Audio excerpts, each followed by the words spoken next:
This video is sponsored by Mahalakshmi Jewelers, United Diagnostics, KBN University, Newson Fabrics Clothes Store, Surat Khazana, Chulbul Lighting and Furniture, and by Orbis International School. मैं सभी media के भाइयों का welcome करते हुए आज press conference बुलाने की असल मुद्दा जो है, social democratic party of India SDPI Gulbarga ने लास्ट मंथ अप्रैल के मंथ में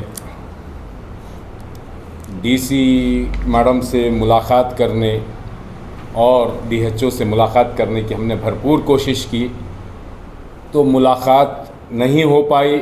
और ये पैंडमिक के कोविड-19 के इश्यूज़ में ये जो हालात लॉकडाउन से पहले जो बन रही थी, उसको इन टाइम प्रिपरेशन करने के लिए, उसका रेडीनेस के लिए हम उनसे मुलाकात करके ये जो हालात आने वाले जो संगीन होने वाले हैं उसके ताल्लुक़ से हमने 19 अप्रैल को हमने मुलाकात करने की कोशिश की, मेमोरेंडम देने की कोशिश की। उस वक्त मोहतरमा ने डीसी साहिबा और डीएचओ ने हमसे मुलाकात नहीं की, और ये पब्लिक ग्रीवेंसेस में जो कोविड के इश्यूज़ थे उस पर बात करने, इंटरेक्ट करने के लिए रेडी नहीं थे।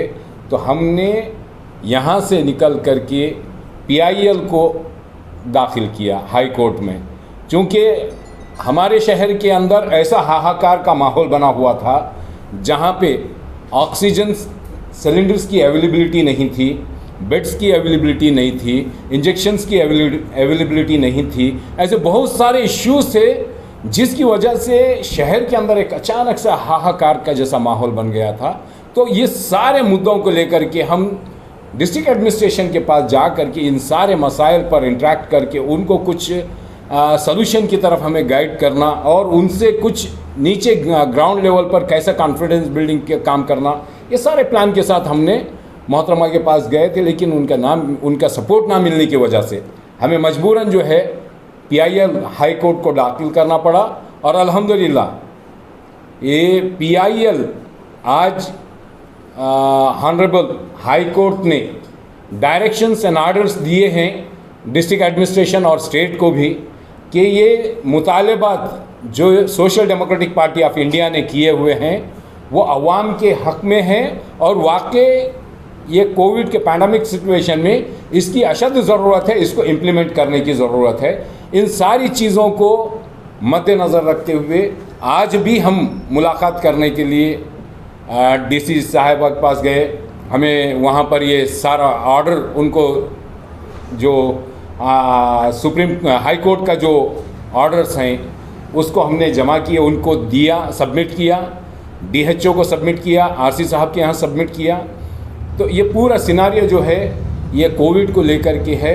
हम मोहतरमा से आज भी गुजारिश करते हैं कि ये जो सिनारियो है, जो पब्लिक लीडर्स होते हैं या एनजीओज़ होते हैं या पॉलिटिकल लीडर्स होते हैं, जब पब्लिक ग्रीवेंसेस में जब बात करते हैं, इनको मान्यता देते हुए इनके ग्राउंड रियलिटीज़ को समझने के लिए अगर इनसे इंटरेक्शन नहीं करेंगे तो फिर किस से इंटरेक्शन करेंगे।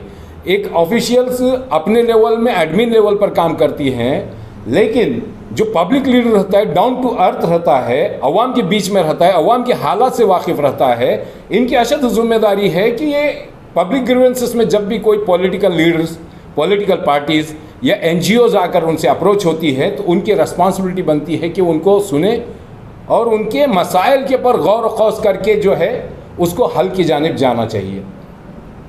Honourable chief justice of Karnataka Abhay Singh साहब का 12 मई को ऑर्डर आया था गुलबर्गा डीसी को, एडमिनिस्ट्रेशन को डायरेक्शन देते हुए कि social democratic party of India Gulbarga unit की जानिब से जो 18 डिमांड्स रखे गए थे, जो 18 इश्यूज़ के ऊपर तवज्जो दिलाने के लिए जो बात की गई थी, उसको आप देखकर उसको इम्प्लीमेंट करने के लिए डिप्टी कमिश्नर को डायरेक्शंस 12 मई को दिए गया था।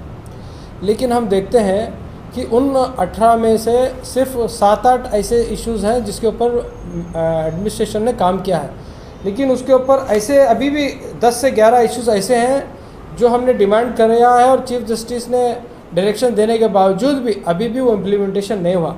तो उसको दोबारा आज हाईकोर्ट के ऑर्डर को लेकर और एक नए मेमोरेंडम के साथ आज हम लोगों ने आरसी साहब, डीसी मैडम और डीएचओ को मिला। तीनों को मिलने के बाद हमारे आज के प्रेजेंट सिचुएशन को देखकर हम लोगों ने 11 डिमांड्स को और रखा है। उसमें सबसे पहला जो 50% जो बेड प्राइवेट हॉस्पिटल्स में अब तक अवेलेबल जिस तरह से गवर्नमेंट का कोटा होना था नहीं हुआ है, उसके ऊपर हमने बात की। तो उससे डीएचओ साहब ने उसका रिप्लाई ये दिया है कि 4-5 दिन में जिस तरह से बेंगलोर में एक ऑनलाइन सिस्टम बनाया गया है कि बेड की जो सिस्टम है, चाहे गवर्नमेंट हॉस्पिटल हो चाहे प्राइवेट हॉस्पिटल हो, ऑनलाइन बेड अवेलेबिलिटी गवर्नमेंट की तरफ से होगी। तो अगर वो इम्प्लीमेंट गुलबर्गा में होगा तो प्राइवेट हॉस्पिटल में जो रेफरल लेटर लेके जाने का है, गवर्नमेंट कोटे के लिए जो कोशिश कर रहे हैं वो सब बंद हो जाएगा। तो एक ही वार रूम के ज़रिए से क्या ऑनलाइन बेड अवेलेबिलिटी होगी।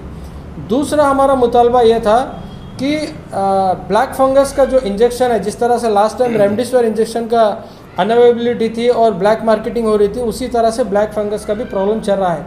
तो उसके लिए उन्होंने कहा है कि पूरे स्टेट लेवल ब्लैक फंगस को क्या गवर्नमेंट ऑफ कर्नाटका उसको प्रोक्योर कर डिस्ट्रीब्यूट कर रही है।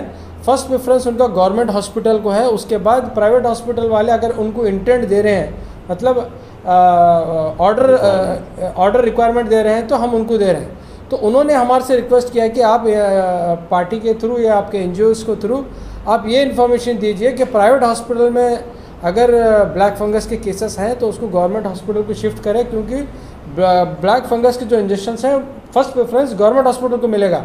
हम देखते हैं कि बहुत सारे प्राइवेट हॉस्पिटल में ब्लैक इंजेक्शंस नहीं होने की वजह से बॉम्बे से, दिल्ली से, कलकत्ता से कहाँ से ढूंढ के मंगा रहे हैं ब्लैक मार्केटिंग में, उसके बावजूद भी उनको इंजेक्शंस नहीं मिल रहे हैं। तो हमारी रिक्वेस्ट यही है अवामुन्नास से कि आप गवर्नमेंट हॉस्पिटल को शिफ्ट किया जाए। रहीम साहब, आप कह रहे हैं कि तो तीसरा हमारा जो सवाल था उनसे कि शॉर्टेज ऑफ स्टाफ के वजह से वहाँ पर पेशेंट्स को अटेंड नहीं किया जा रहा है, डॉक्टर्स अटेंड नहीं कर रहे हैं। लेकिन अल्हम्दुलिल्लाह अब कोविड के आलम का जो वेव है वो थोड़ा नीचे आता रहा है, अब उतने पेशेंट्स नहीं हैं। आज हम सुबह में हमारी जब टीम सर्वे की थी, ऑलमोस्ट 150 बेड्स अभी भी जिम्स में अवेलेबल हैं। इसका मतलब पेशेंट्स कम हो रहे हैं। तो अभी के आलम जो अब ब्लैक फंगस के जो सीरियस केसेस हैं, जिम्स हॉस्पिटल के पास वो कैपेसिटी है कि अच्छी तरह से उनकी देखभाल कर सकते हैं। चौथा हमारा जो स्टाफ के बारे में जब क्वेश्चन आया तो उन्होंने यही कहा कि हम जो 6 महीने के लिए प्राइवेट जो स्टाफ है उनको लेने के लिए तैयार हैं, इवन जो सैलरी उनका इंक्रीज़ करा कर भी गवर्नमेंट ऑफ कर्नाटका से रिक्विजिशन लिए हैं। तो आने वाले दिनों में स्टाफ बढ़ाने का ये भी है उनका। पांचवा, जो बहुत सारे अटेंडर्स का ये इल्ज़ाम था कि वहाँ पर ट्रीटमेंट नहीं हो रहा पेशेंट्स का, सीसीटीवी अरेंजमेंट किया जाए। तो हमारा मुतालबा वही था कि सीसीटीवी होना चाहिए जिम्स हॉस्पिटल में और ईएसआई हॉस्पिटल में और प्राइवेट हॉस्पिटल में, ताकि उनके अटेंडर्स देख सके कि अंदर उनके पेशेंट्स के साथ किस तरह से ट्रीटमेंट हो रहा है। तो उसके बारे में भी उन्होंने कहा कि हेल्थ मिनिस्ट्री और मेडिकल एजुकेशन मिनिस्ट्री से उनको डायरेक्शंस आए हैं और इवन हमारा कोर्ट का डायरेक्शंस भी है कि सीसीटीवी इंस्टॉल करना है। तो इंशाल्लाह जल्द से जल्द वो भी काम स्टार्ट किए हैं, 3-4 दिन में वो भी होगा बल्कि हमें आश्वासन दिए हैं। और दूसरा, जो बिल्स, जो लाखों का बिल आ रहा है प्राइवेट हॉस्पिटल्स में, जब उसके बारे में हमने कहा तो उन्होंने डीएचओ साहब ने खुद कहा कि मैं प्राइवेट हॉस्पिटल को विजिट कर रेट कार्ड्स लिखा हूँ। तो अटेंडर्स की जिम्मेदारी है वो रेट कार्ड्स को देखकर बिल एक्सेप्ट किए। अगर प्राइवेट हॉस्पिटल वो रेट कार्ड के ज़्यादा होकर एग्जॉर्बिडेंट रेट्स ले रहे हैं तो डीएचओ ऑफिस में आके कंप्लेंट कर सकते हैं, बोलकर वो वेलकम किए हैं। तो मैं गुजारिश करता हूँ अटेंडर्स को, जो पेशेंट्स के, आप वहाँ पर डॉक्टर्स के साथ, हॉस्पिटल के साथ वहाँ पर बहस नहीं कर आप कंप्लेंट के आलम डीएचओ में कीजिए तो आपको इंसाफ मिलेगा। वहाँ पर पेशेंट्स को रखकर आप वहाँ बहस करना शुरू करेंगे तो आपके पेशेंट भी परेशान रहेंगे, पूरा हॉस्पिटल का स्टाफ टेंशन में आ जाएगा, फिर आप भी परेशान हो जाएंगे। तो सिंपल सा कंप्लेंट आप डीएचओ में देंगे तो वो आपका कंप्लेंट टेक केयर करेंगे। इसके अलावा बहुत सारे अलग अलग डिमांड्स थे हमारे, वो डिमांड्स भी क्या है हम पूरा करने का वादा किए हैं। As usual DC madam busy थे, आज डीसी मैडम भी नहीं मिले, आरसी साहब भी बिज़ी थे। तो हम डीएचओ साहब को ये जो हमारा सीरियसनेस है और हाई कोर्ट का जो ऑर्डर आया है उसका सीरियसनेस हम दिखाए हैं। अगर आने वाले दिनों में ये हमारा ऑर्डर्स को अगर डिप्टी कमिश्नर या डिस्ट्रिक्ट एडमिनिस्ट्रेटर अगर नहीं मारे तो हम कंटेम्प्ट ऑफ कोर्ट के लिए भी आगे जा सकते हैं। रहीम साहब, आप ये कर्नाटका गवर्नमेंट, तो फर्स्ट वेव में भी सेंट्रल गवर्नमेंट और कर्नाटका स्टेट गवर्नमेंट की लापरवाही है, हम सबको मालूम है। एक्चुअली 4 महीने पहले हमारे को मालूम था कि सेकेंड वेव आने वाला है, क्योंकि महाराष्ट्र में हम देखते हैं 2 महीने पहले ही आया था, उसको देखकर तो हम यहाँ पर सीखना था कर्नाटका स्टेट गवर्नमेंट और सेंट्रल गवर्नमेंट, लेकिन लापरवाही रही सेंट्रल और स्टेट गवर्नमेंट की। वो लापरवाही का जो नुकसान है हम भुगत रहे हैं। ये जो लाखों फर्स्ट कोविड वेव जब आया था, जब भी रेड कार्ड्स आए थे, अब भी रेड कार्ड्स है, लेकिन अटेंडर्स क्या हम उसके ऊपर स्ट्रिक्टली फॉलो नहीं कर रहे हैं। अटेंडेंस डिमांड करना है प्राइवेट हॉस्पिटल्स को। कुछ लोगों का ये भी बोला क्या बोलते रिसेंटली 5 दिन पहले कर्नाटका स्टेट गवर्नमेंट का एक सर्कुलर आया, नोटिस आया कि अगर कोविड पेशेंट प्राइवेट हॉस्पिटल हो या गवर्नमेंट हॉस्पिटल या सेमी कोविड हॉस्पिटल हो, अगर वहाँ पर मर रहा है, अगर डेड बॉडी नहीं दे रहे हैं, तो ऐसे प्राइवेट हॉस्पिटल के ऊपर कानूनी कार्रवाई की जाएगी और उनके पास से बिल नहीं लेना है बोल के स्ट्रिक्टली नोटिफिकेशन आया है। अटेंडर्स को नॉलेज में होना है कि इस तरह का एक नोटिफिकेशन आया है, तो बिना पेमेंट करे डेड बॉडी ले सकते हैं। जिस दिन आया 5 दिन पहले, उसी दिन सोशल मीडिया के ज़रिए से हम लोगों ने वो जो सर्कुलर है सब जगह दिया है। प्रॉब्लम क्या है, अटेंडर्स सीरियस नहीं है। देखिए अटेंडर जो पेशेंट के साथ जो अटेंडर्स होते हैं, वो अगर हमारा साथ नहीं दे तो हम लड़ाई नहीं लड़ सकते। वो लोग क्या बोलते हैं, हमारी लड़ाई आप लड़ो, वो लोग साथ में आने के लिए तैयार नहीं है। डिपार्टमेंट प्रोसीजर वो नहीं है। अगर मेडिकल इश्यू है तो DHO के पास आप जाकर के कंप्लेंट दर्ज करा सकते हैं। अगर अटेंडर्स जो है ना, उनको अगर उनको नहीं पता हो, जैसे कि कई लोग देहात से भी आते हैं जिनको पता नहीं होता कि कहाँ जाए, तो वो लोग क्या प्रोसीजर फॉलो करें, वो उसके बारे में इसके लिए एक हेल्प डेस्क बनाया जाए, क्या करेंगे? देखिए प्राइवेट हॉस्पिटल वाले इस तरह का तो हेल्प डेस्क नहीं बनाएंगे। क्यों अपने पैर पे उन्होंने क्यों खिलाड़ी मारेंगे, बिना बिल के डेड बॉडी लेके जाओ बोलकर? वो लोग नहीं कह रहे। गवर्नमेंट हॉस्पिटल के पास इस तरह के हेल्प डेस्क होते हैं, और कर्नाटका स्टेट गवर्नमेंट और खुद डिस्ट्रिक्ट एडमिनिस्ट्रेशन का भी क्या मतलब टोल फ्री नंबर है जहाँ पर आप कंप्लेंट रेज कर सकते हैं। प्रॉब्लम ये है कि पब्लिक उसको यूज़ नहीं करती है। और जिस तरह जहाँ पर पुलिस डिपार्टमेंट का सवाल है, पुलिस को क्या लॉ एंड ऑर्डर मेंटेन करना है। जहाँ भी लॉ एंड ऑर्डर मेंटेन करती है पुलिस, वो नहीं देखती कि कौन सही है कौन गलत है, दोनों में झगड़ा नहीं होना है, बल्कि वहाँ पर इंटरवेंशन करती है पुलिस का, वो ड्यूटी वही है। तो हम किसी को यहाँ पर ब्लेम नहीं कर सकते। हमारा मुतालबा यही है अटेंडर से, अवामुन्नास से, कि आप जागरूकता रहो, आप जागरूक रहो।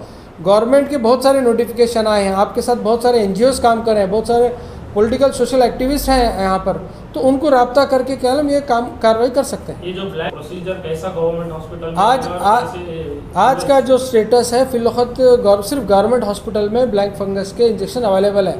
गुलबर्गा में 17 पेशेंट्स हैं जिम्स हॉस्पिटल में जो ट्रीट हो रहे हैं ब्लैक फंगस के। इसके अलावा प्राइवेट हॉस्पिटल्स में है। प्राइवेट हॉस्पिटल्स में इंजेक्शंस वहाँ पर अवेलेबल नहीं है।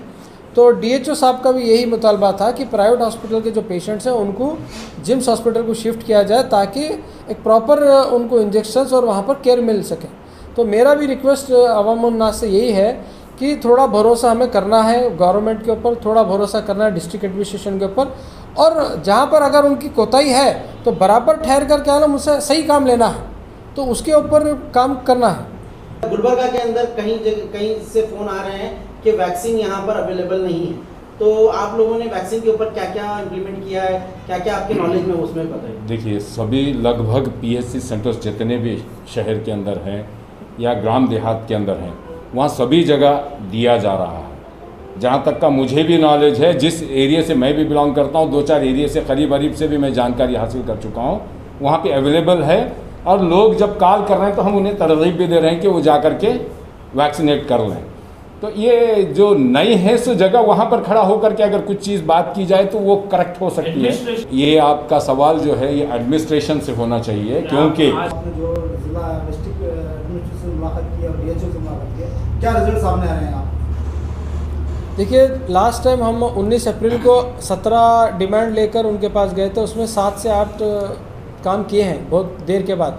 फिर भी बहुत सारे डिमांड्स बाकी थे, तो उसको याद दिलाने के लिए साथ में चीफ जस्टिस ऑफ कर्नाटका का ऑर्डर साथ में लेके गए थे हम, कि अब जो नए जो इश्यूज़ हैं, फिलहाल ब्लैक फंगस का, उस टाइम पे ब्लैक फंगस का इशू नहीं था, उस टाइम पे रेमडेसिविर इंजेक्शन का था। तो हमने थोड़ा उनको वो बोला कि ब्लैक फंगस के बारे में आप मुतवज्जे रहिए, बहुत सारा आने वाले दिनों में और ज़्यादा इश्यूज़, क्योंकि कोविड केसेस ख़त्म हो रहे हैं, जो रिकवरी केसेस हैं वो रिकवरी में क्या है ब्लैक फंगस के केसेस ज़्यादा बढ़ रहे हैं, तो उसके ऊपर ज़्यादा मुतालबा किए हैं। और आने वाले 3rd वेव को अभी से ही प्रिपरेशन करना बोल के हम बोले हैं, कि हम उनको वही बोले हैं कि अब 2nd वेव डाउन हो रहा है, फिर अब सब दिन रेस्ट नहीं लेना है, 3rd वेव का प्रिपरेशन करना है, बल्कि हम वो मुतालबा किया। हमने तो वो लॉकडाउन के बारे में डिस्कस नहीं किया, सिर्फ थर्ड वेव के लेकर लास्ट वीक एसडीपीए की तरफ से क्योंकि बहुत सारे वायरोलॉजिस्ट का ये मानना था कि 18 से कम उम्र के बच्चों के ऊपर ज़्यादातर अफेक्ट होने का है। तो हमारा एसडीपीए की तरफ से डिमांड यही था कि जिम्स में और ईएसआई में सेपरेट पीडियाट्रिक वार्ड बनाया जाए, क्योंकि बड़ों के साथ बच्चे नहीं रह सकते। तो सेपरेट अभी से ही उनके लिए प्लान किया जाए और छोटे जो बच्चों के लिए इंक्यूबेटर्स का अभी से ही इंतज़ाम किया जाए और एक सेपरेट सेटअप बच्चों के लिए बनाया। एक हमारा ऑलरेडी लास्ट वीक डिमांड दिया गया था, तो उन्होंने कहा कि हम इसके ऊपर काम कर रहे हैं। ऑलरेडी जो चिल्ड्रंस हॉस्पिटल्स है प्राइवेट के, उनको बुलाकर मीटिंग भी लिए बोल के, एक फर्स्ट राउंड ऑफ मीटिंग हुई बोल के बोले हैं। आने वाले दिनों में और इसके ऊपर प्रिकॉशंस लेंगे, काम करेंगे बोल के हमें बताया। और 1 साल 2 साल तक भी ये जाएगा, सिर्फ थर्ड वेव नहीं, fourth wave, fifth wave, sixth wave तक जाएगा। कब तक? जब तक हमारा 40 to 50% हमारा पॉपुलेशन वैक्सीनेशन नहीं होता। एक हर्ड कम्युनिटी बोलते हैं, हर्ड कम्युनिटी जब तक हमारा देश नहीं होता, जब तक क्या आलम ये वबा रहेगी। इससे डरना नहीं है, घबराना नहीं है। आने वाले दिनों में जैसा नॉर्मल फ्लू कैसा होता उसी तरह का ये मामला रह जाएगा। हमारा एसडीपीए का रिक्वेस्ट यही है आवाम उन्नास से, जब लॉकडाउन खुलेगा ये जो बेसिक कोविड गाइडलाइंस है उसको फॉलो करना है। सोशल डिस्टेंसिंग मेंटेन करना है, मास्क पहनना है, हैंड सैनिटाइजर यूज़ करना है, गैदरिंग्स को अवॉइड करना है, क्योंकि ये आने और थर्ड वेव भी आने वाला है, सबको मालूम है। तो ये और साल, 1.5 साल, 2 साल तक चलना है। हम इसको प्रिकॉशंस कितना लेंगे उतना हमारा फ़ायदा होगा। This video is sponsored by Mahalakshmi Jewelers, United Diagnostics, KBN University, News and Fabrics Clothes Store, Surat Khazana, Chulbul Lighting and Furniture, and by Orbis International School.